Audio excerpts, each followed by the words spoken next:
Tell me how PangoBooks makes money. So, PangoBooks as a platform makes money by facilitating the buying and selling of used books to and from book lovers. We take a very small fee off of every purchase. That's how we, move our bottom line and pay our team. Really, we are in the business of rehoming good books to the right people. I firmly believe there is a reader for every book out there. And if you were to look through the Pango inventory, you wouldn't believe some of the things you would see. They're so interesting, they're so collectible, and then there's just so obscure, and I love it. When I signed up, I was thinking it was like an eBay, Facebook marketplace kind of thing. But you guys make it super easy because you're like, just scan the barcode on the back of the book and we'll tell you how much you should sell it for. I'm like, oh, well, Totally. that takes all of the guesswork out of it. So that's super easy for people wanting to sell books.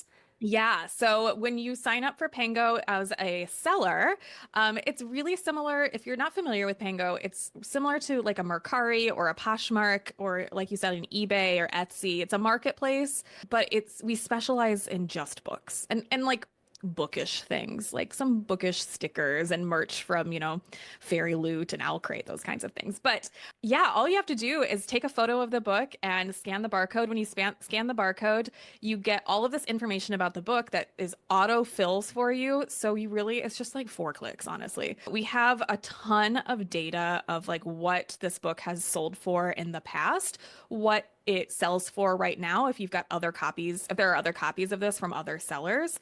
So yeah, we really guide you to making that sale, that first sale. And once you make that first sale, it gets addictive, let's be real. We are founded by a wonderful man named Grant. He is a software engineer and a Navy veteran. And after he left the service and went to college to learn programming, he wanted to sell his old textbooks. And so he really envisioned Pango as a marketplace for textbooks, but we've become a marketplace for all readers. And actually textbooks is a very small part of what we do now. You said software engineer, and I'm like, okay, that makes sense with how Yeah, easy and intuitive it is to work. Okay. How long has it been around? 4 years. Okay, so not that old. No, we're really in the startup stages. So tell your friends. And I feel like it's the perfect time to get on the Bookstagram book talk craze too. Absolutely. I mean, I don't know if you keep up with like book industry stuff or like Publishers Weekly or those kinds of things. Like the book industry, the physical book industry, let's not even talk about audiobooks and ebooks right now. The physical book industry is better than it's ever been, and it continues to rise. And then you add in audiobooks and ebooks, and it is wild. There are so many people going back to the written word, which is so lovely. So tell me about the shippings. Like if I want to sell a book, Yeah. do I pay for the shipping to send it to the buyer? Does the buyer pay for the shipping? And then how does that factor in to me making money off of a book that I'm selling? Let's talk about what you ship it in. We strongly recommend saving those Amazon bubble mailers, saving those, Target order boxes and repurposing them. We want to make book buying and book selling as green, eco-friendly, and sustainable for this planet as possible. And then when you sell a book, the default is the buyer pays shipping. And you don't even see any of that. We take care of all of that. We just send you the shipping label if the buyer has paid for it. However, if you would like to sweeten the deal and offer free shipping on your bookstore on Pango, just the books that you're selling, you can offer that. And then we would deduct the shipping fee from your earnings. But I would say 90% of sellers let the buyer pay for shipping. And then all you got to do is print the shipping label. And it's media mail shipping. So it is the most affordable method of shipping out there. So yeah, usually about $5 and get that book on its way. Or if you don't have a printer, we can also convert that to a QR code and you just show the post office and they'll scan it and print the label for you. So yeah, we make it super easy. We talked about Bookstagram and Book Talk. Do you guys have so much fun with social media?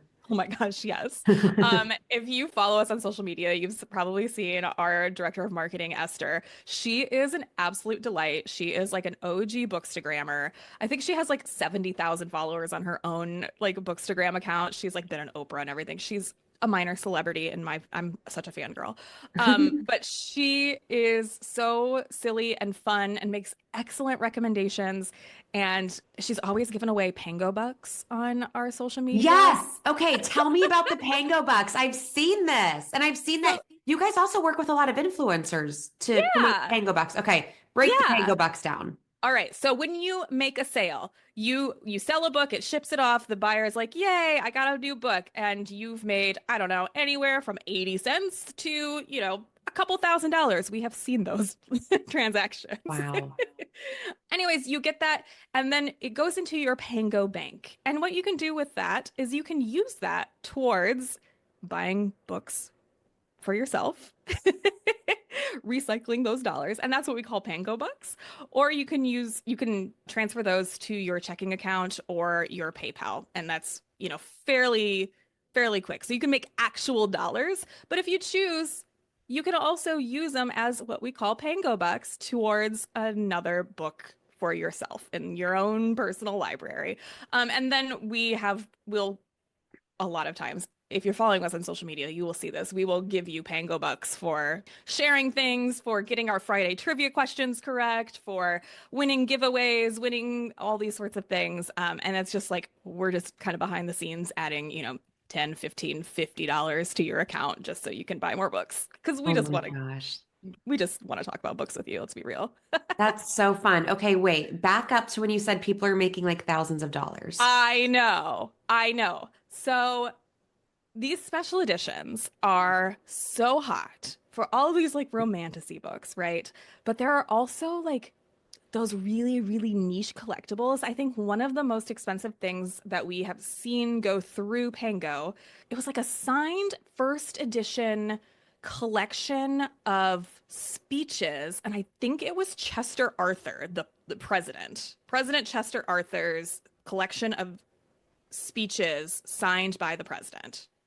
It's an American president. And we had one of those like super collectible, and it came with like a certificate of authentication. And it was like amazing that the seller found Pango and then they found a buyer on Pango who maybe collects presidential memorabilia and wanted, this bound copy of Chester A. Arthur's speeches. I don't know. Wow. Okay. So people can make legit money. It just depends Yeah. on what you're selling. But then I'm guessing most of the books you're making what? Maybe like a dollar or two? I mean, it really does depend because I was a Pango seller before joined the team. Yeah, Um, tell me about your journey because I'm assuming you don't like start working at Pango if you're not a bookworm. exactly. Yeah, no, I am very much a bookworm, but I was selling books from my own library and I was selling honestly a lot of like research books. I did my PhD in communication and I had just a lot of like leftover like research books, right? And so I was making anywhere from like $3 or $4 to some of the bigger textbooks I would get maybe 30 or 40 back, which is great for a textbook on the secondary market. I also have started using Pango as a fundraising platform for the choir that I sing in. I sing in a nonprofit choir here in Minneapolis, and our choir members have donated books to sell on Pango, and we use all of those earnings to go to fund choir activities. So just in Q4, we made $500 for the choir. And we were selling these books for super cheap just because, any penny helps a nonprofit. So we see a lot of this on Pango too. A lot of friends of library organizations, a lot of arts organizations, education organizations can use Pango to raise funds for their team, for their community, for their mission. Tell me how more and more people are finding out about Pango. For me, it was just scrolling through Bookstagram. But Yeah. how are people finding out and learning more? And because obviously the way Pango makes money is by people selling books. So the more people who sell books on the platform, the more money you guys make. So how are you growing Pango?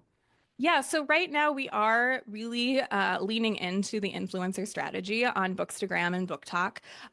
We have found that, giving some of our larger influencers PangoBooks, and then they can share their book haul on Instagram or TikTok has been really, really helpful for us. And it just, having that kind of one-to-one experience of, oh, I have actually used this, I have actually enjoyed this service, this platform, and also like you can buy some of my old books. People love to see that, and they love to see, you know, real world examples. And so that is our primary marketing tactic right now. Because we are a startup, we're really scrappy and we're doing, everything on a budget. So you're not going to see us on Hulu ads anytime soon or anything along those lines. But yeah, spreading the word of mouth. We have an ambassador program. So if you join us, you can apply for our ambassador program, and every referral that you make, that person gets $5 in PangoBucks from us, and you get a couple of bucks in PangoBucks for every referral you make as well. So that's a really exciting way to grow. Are you guys a big team? 5 of us are full time. We've got one consultant that's part time, and Yeah, that's it. That's that's all of us. amazing. Are you all remote? Yes. Yeah, Yep. I would assume. So it's Pango, it's like one of those, like they say Uber's in the car business, but Uber doesn't own any cars. So your guys are in the book business, but you don't actually own any books. It's everybody Yeah. else, right? I've never thought of it that way, but that is absolutely true. So you don't really need like a headquarters because it's not your stuff, it's everybody else's stuff. Right. But we really like each other. That's the other thing is like the team is really fun. So we do make a point to get together at least once a year. We descend on somebody's city and we have a summit, and it's a lot of fun. Is it just like a book club meetup? Basically, yeah, our team meetings a lot of times will start with what are you reading? And then it's like 20 minutes later, we're like, oh no, we got to actually get to business here. You're so lucky to have found a job at a company that's book related, especially when it's a company that is that size, because, like there's not a lot of job openings at a place like Pango compared to, like a Penguin Random House, for example. Yeah. Yeah. I feel very very lucky to have this position and work with this team and spread the word about this app and platform. I really believe in it. Like I said, I was a seller before and buyer, let's be real, before I joined the team. And I really stand behind it. I think it's growing and we've got big plans. It's growing, and I can't wait to see it really take off. Any tea you can spill on the big plans that are coming? One of the features that we've been hounded about it for as long as I've been around is the ability to search multiple titles from a single seller. And this is going to save you on shipping. And we've had some roundabout ways to do it. And we'll say, here's a not very easy way to do it. We have recently built a tool where you can search.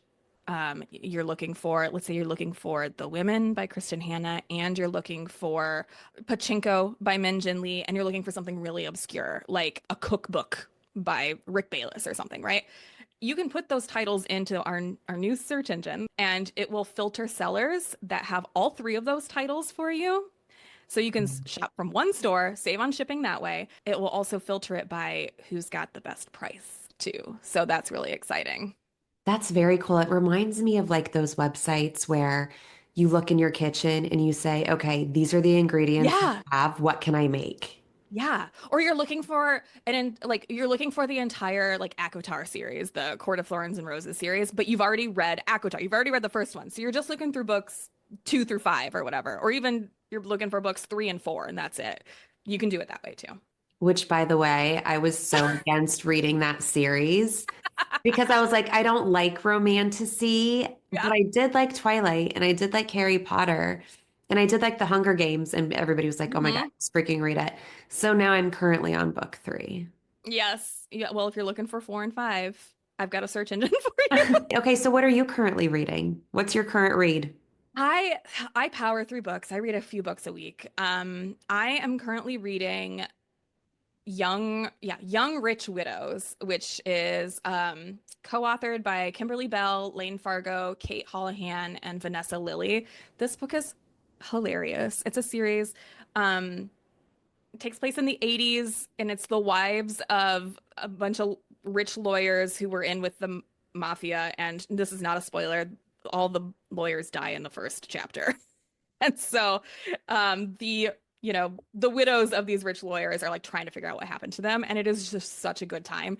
And each of these authors are writing the perspective of one of the characters. And so the ensemble cast, like all of the voices, it is such a good time. That sounds genius because when you Yeah. just started naming all the co-authors, I'm like, well, wait a minute, how do they even make that happen? But that makes Yeah. sense that they're Yeah. all a point. Okay, I've never heard of this and I'm going to add it to my list because that does sound fun. I think you can get it on Pango for $5. I just finished last night, Cross My Heart. I'm gonna grab it. I have it behind me. This one by Megan Oh, Collins. Megan Collins. Yes. I Yes. love Okay. her Which, work. by the way, she had me sold at the beginning by in her dedication.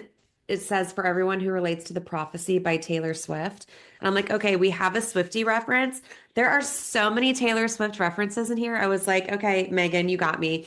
But this was a good book. I gave this one 4 stars. And then I'm reading the third book. What is it? The Court of, what's the Is that third Wings and one? Ruin? Is that Yes, one? yes. Okay. Wings and Yeah. Ruin. So I'm in that one. And then I'm also listening right now to, it's called Wildfire. It's the second book in the Icebreaker series. Oh yeah. Yeah. Like Hannah Grace. the hockey trope, Yeah. right? Okay. Hmm.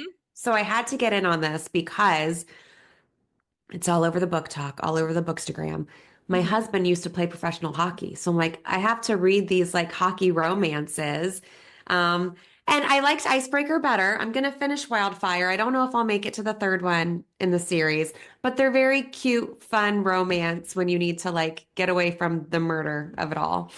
So I prefer the murder those of are it my all. current, yeah, I love the murder of it all. I did just finish Clytemnestra by Costanza Casati, and it is a one of those Greek mythology retellings, and it's Agamemnon's wife. Clytemnestra is the main character, and it's epic, it is long, and it is like immersive, and she's kind of an anti-hero character, and I loved it. Oh my gosh, that's a mouthful. Like I everything you know, just said, that's a lot. I know. So do you read just like all over the map? You don't have a genre? I do. I do. Okay. If I need just something light and fluffy, my light and fluffy are the murder novels. Which is not light and fluffy, by the way. No, but like a good thriller, I Yeah. can't turn down. No, I know. I love a good thriller. That's probably my favorite, but I feel like I've joined like the Bookstagram and Book Talk. It's the death of me. Like I've You gotta joined find my side so with many. the thriller and the like weird literary fiction. I love a good weird book too. Come to my side of TikTok. We're gonna send people to Pango Books, obviously. If you're a reader, buy books, sell your books, like join the community, follow on social because you guys are so fun on social. If you're looking to rehome your used books, think of Pango. We make it super easy to start your own bookstore from home. And I'm really proud of it. And I think that you will have a really fun time connecting with some of our buyers and sellers on Pango. I'm adding busting open the app and scanning my barcodes to my It's list of addictive. things to do. Like that's fun. That's fun. Scanning a barcode is fun. I love the It is. self-checkout at the grocery store. I'm gonna play with the Pango Books app. And I do have to make more room. I have to make more room for new books. And it's really hard for me to part with my books because they're like my home decor. They're like my literally like I decorate with my books. But at the same time, I'm running out of space. Yeah. So we do need to rehome some of these books. And Lord knows I'm getting enough shipments that I can definitely recycle those Amazon. There you go.